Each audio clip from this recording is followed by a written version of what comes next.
Hi viewers, Telangana housing డిపార్ట్మెంట్లో 33 జిల్లాలకు గాను 390 అసిస్టెంట్ ఇంజనీరింగ్ పోస్టులు అయితే నోటిఫికేషన్ రావడం జరిగింది. అయితే ఈ యొక్క అసిస్టెంట్ ఇంజనీరింగ్ పోస్టులు ఎవరికి ఎలా దరఖాస్తు చేసుకోవాలి, ఎంత ఏజ్ ఉండాలి, ఇలా ముఖ్యమైన సమాచారం ఈ వీడియోలో నేను మీకైతే చెప్పబోతున్నాను. అయితే మీరు కనుక ఇప్పుడే ఛానల్కి కొత్తగా వస్తే మాత్రం ఛానల్ని సబ్స్క్రైబ్ చేసుకోవడం మర్చిపోవద్దు. అయితే మీరు కనుక ముందుగా ఈ యొక్క నోటిఫికేషన్ గురించి తెలుసుకోవాలంటే ఈ యొక్క 390 అసిస్టెంట్ ఇంజనీరింగ్ పోస్టులు తెలంగాణ హౌసింగ్ డిపార్ట్మెంట్లో 33 జిల్లాలకు గాను రిలీజ్ చేయడం జరిగిందని చెప్పాను కదా. దీనికి ప్రతి నెల 33,800 జీతం అయితే ఇవ్వబోతున్నారు. దీనికి సంబంధించి ఆన్లైన్లో అప్లికేషన్ 4వ తారీఖు నుంచి ఆల్రెడీ మొదలు కావడం జరిగింది. ఇలా మీరు అప్లికేషన్ అయితే చేసుకోవాలి. దానికి సంబంధించి తర్వాత మాట్లాడడం.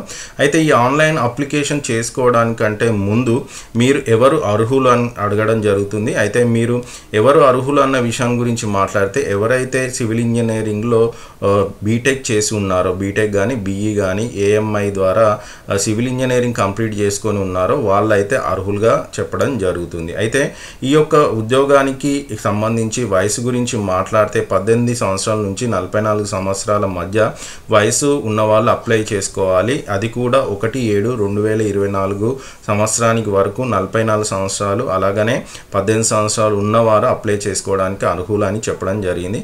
అయితే ఈ యొక్క ఉద్యోగానికి సంబంధించి ఎలాంటి ఎగ్జామ్ పెట్టడం జరగదు. కేవలం అప్లికేషన్ పెట్టుకుంటే అందులో మెరిట్ బేస్డ్ మీదనే అప్లికేషన్ని సెలెక్ట్ చేయడం జరుగుతుందని చెప్పడం జరుగుతుంది. అంటే ఎవరైతే అప్లికేషన్ చేసుకుంటారో అందులో ఎవరికైతే మంచి మార్కులు ఉంటాయో వాళ్ళని మాత్రమే సెలెక్ట్ చేయడం జరుగుతుందని చెప్పడం జరుగుతుంది. అయితే దీనికి సంబంధించి అప్లికేషన్ ఎలా చేసుకోవాలి అని అంటే మీరు గనక మీ యొక్క మొబైల్లో tghousing.cgg.gov.in అని ఒక వెబ్సైట్ కింద లింక్లో ప్రొవైడ్ చేస్తాను. దాని మీద క్లిక్ చేయండి. క్లిక్ చేయగానే కొంచెం కిందికి రాగానే మీకు కింద ఇలా అప్లై అని కనిపించడం జరుగుతుంది. రెడ్ మార్క్లో అప్లై అని కనిపించడం జరుగుతుంది. దాని మీద కనుక ఒక్కసారి మీరు క్లిక్ చేయగానే మీకు ఒక గూగుల్ ఫామ్ అన్నది ఓపెన్ కావడం జరుగుతుంది. చూస్తున్నారుగా స్క్రీన్ మీద online application for the post of assistant engineering civil at mandal level in TGHCL అని కనిపిస్తుందిగా. సో ఇలా కనిపించడం జరుగుతుంది. పైన రాయడం జరుగుతుంది క్లియర్గా qualification BE BTech civil AMI civil engineering age 18 నుంచి 44 సంవత్సరాలని. అయితే మీరు ఇక్కడ ఈ గూగుల్ ఫామ్లో మీరు చేయవలసింది ఏంటంటే మీ డేటా అన్నది ఇవ్వాల్సిన అవసరం ఉంటుంది. దీనికి కంపల్సరీ మీ యొక్క జీమెయిల్, మీ యొక్క మెయిల్ ఏదైతే ఉందో అదే మెయిల్ నుంచి ఈ గూగుల్ ఫామ్ అన్నది నింపే ప్రయత్నం చేయండి. ఎందుకంటే దీనికి సంబంధించి ఎలాంటి ఇన్ఫర్మేషన్ అయినా మళ్ళీ మీ మెయిల్కే రావడం జరుగుతుంది కాబట్టి. అయితే మీరు ఓపెన్ చేయగానే ఇలా గూగుల్ ఫామ్ రావడం జరుగుతుంది. అందులో మొదటిగా మీకు మీ యొక్క నేమ్ ఏంటి అని అడగడం జరుగుతుంది. కంపల్సరీ అన్ని రెడ్ స్టార్ మార్క్లో పెట్టాయి కాబట్టి మీరు అన్నీ ఫిల్ చేయాల్సిన అవసరం ఉంటుంది. మీ నేము యాజ్ పర్ మీ యొక్క సర్టిఫికెట్లో ఎలాగుందో అలాగా క్యాపిటల్ లెటర్స్ అంటే బోల్డ్ క్యాపిటల్ లెటర్స్ని పెట్టే ప్రయత్నం చేయండి. నెక్స్ట్ వచ్చేసి మీ యొక్క ఫాదర్ నేమ్, మీ ఫాదర్ నేమ్ కూడా యాజ్ పర్ సర్టిఫికేట్స్ కానీ లేదనుకుంటే మీ ప్రూఫ్స్కి సంబంధించి ఎలా ఉందో అలా రాసే ప్రయత్నం చేయండి. నెక్స్ట్ వచ్చేసి మీ జెండర్ అంటే మేలా ఫీమేలా ట్రాన్స్జెండరా క్లిక్ చేయాల్సిన అవసరం ఉంటుంది. నెక్స్ట్ వచ్చేసి మీ క్యాస్ట్, మీరు కనుక SC ST BCA BCB BCC BCD BCE others అంటే ఇంకేదైనా OC కేటగిరీ వాళ్ళు అయితే అదర్స్ క్లిక్ చేసి OC అని పెట్టాల్సిన అవసరం ఉంటుంది. నెక్స్ట్ వచ్చేసి సబ్ క్యాస్ట్, మీరు BCA కానీ B కానీ అందులో సబ్ క్యాస్ట్ ఏది ఉంటో అది ఎంటర్ చేయాల్సిన అవసరం ఉంటుంది. ఇక్కడ నెక్స్ట్ వచ్చేసి క్యాస్ట్ సర్టిఫికేట్, ఇక్కడ కంపల్సరీ SC ST BC వాళ్ళు కంపల్సరీగా క్యాస్ట్ సర్టిఫికేట్ అన్నది అప్లోడ్ చేయాలన్నారు. అది కూడా PDF ఫార్మాట్లోనూ ఉండాలి అని అంటున్నారు. నెక్స్ట్ వచ్చేసి దాని యొక్క సైజ్ వచ్చేసి 10 MB ఉండాలి అని చెప్పడం జరుగుతుంది. 10 MB కంటే ఎక్కువ ఉండడానికి లేదు అని అంటున్నారు. నెక్స్ట్ వచ్చేసి ఫిజికల్ ఛాలెంజ్డ్, ఒకవేళ కనుక మీరు కనుక ఫిజికల్లీ ఛాలెంజ్డ్ అయితే ఇక్కడ S అని రాయాలి. నెక్స్ట్ వచ్చేసి మీ యొక్క S అని రాసి లేదనుకుంటే మీరు ఎలాంటి ఫిజికల్ ఛాలెంజ్ ఉంటారో డెఫా డమ్మా లేదనుకుంటే ఇంకేదన్నా హ్యాండ్ ప్రాబ్లమా లేదనుకో లెగ్ ప్రాబ్లమ్, మీకు ఎలాంటి ప్రాబ్లం హ్యాండిక్యాప్ ప్రాబ్లం ఉంటే అది రాసేసి నెక్స్ట్ వచ్చేసి ఇక్కడ మీ యొక్క ఫిజికల్ ఛాలెంజెస్ సర్టిఫికేట్ని సేమ్ ఇంతకుముందు మనం మాట్లాడినట్టు పీడిఎఫ్ ఫార్మాట్లో 10 MB దాటకుండా అప్లోడ్ చేయాల్సిన అవసరం ఉంటుంది.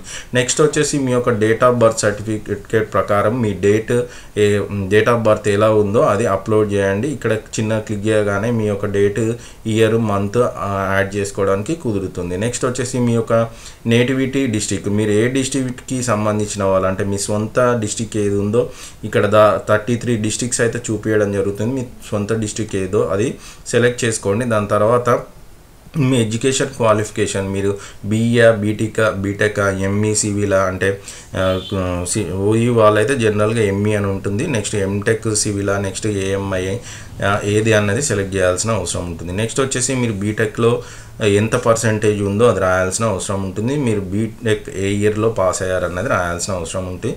నెక్స్ట్ వచ్చేసి మీరు ఏ కాలేజీలో బీటెక్ చదవడం జరిగిందన్నది రాయాల్సిన అవసరం ఉంటుంది. నెక్స్ట్ వచ్చేసి మీకు బీటెక్లో వచ్చిన మార్క్స్ని అప్లోడ్ చేయాల్సిన అవసరం ఉంటుంది. నెక్స్ట్ వచ్చేసి మీరు బీటెక్ కానీ బీఈ కానీ ఏ యూనివర్సిటీ ద్వారా అంటే మీరు ఉస్మానియానా లేకుంటే జేఎన్టీయూయా లేదనుకుంటే కాకినాడనా అంటే ఏదైనా కేయూ, ఓయూ, జేఎన్టీయూ ఇలా ఏ యూనివర్సిటీ ద్వారా చదివారన్నది ఇవ్వాల్సిన అవసరం ఉంటుంది, ఎంటర్ చేయాల్సిన అవసరం ఉంటుంది. నెక్స్ట్ వచ్చేసి మీ ప్రొవిజనల్ సర్టిఫికేట్ ఓడి అంటే ఒరిజినల్ డిగ్రీ సర్టిఫికేట్ లేదనుకుంటే ప్రొవిజనల్ సర్టిఫికేట్ని అప్లోడ్ చేయాల్సిన అవసరం ఉంటుంది. నెక్స్ట్ వచ్చేసి మీ యొక్క అడ్రస్, మీ ప్రజెంట్గా మీరు ఎక్కడ ఉంటున్నారో మీ కమ్యూనికేషన్ అడ్రస్ అన్నది రాయాల్సిన అవసరం ఉంటుంది. నెక్స్ట్ మీ యొక్క contact number, phone number, next అలాగనే మీ యొక్క ఈమెయిల్ ఐడిని రాసిన తర్వాత సబ్మిట్ అని కొట్టగానే మెసేజ్ అన్నది వాళ్ళకి వెళ్ళిపోవడం జరుగుతుంది. అలాగనే మీ మెయిల్కి కూడా ఒక కన్ఫర్మేషన్ మెసేజ్ కూడా రావడం జరుగుతుంది. సో ఇలా సింపుల్గా మీ మొబైల్లో ఒక గూగుల్ ఫామ్ ఫిలప్ చేసుకుంటే సరిపోతుంది, ఈ జాబ్కి అప్లై చేసుకున్నట్టే.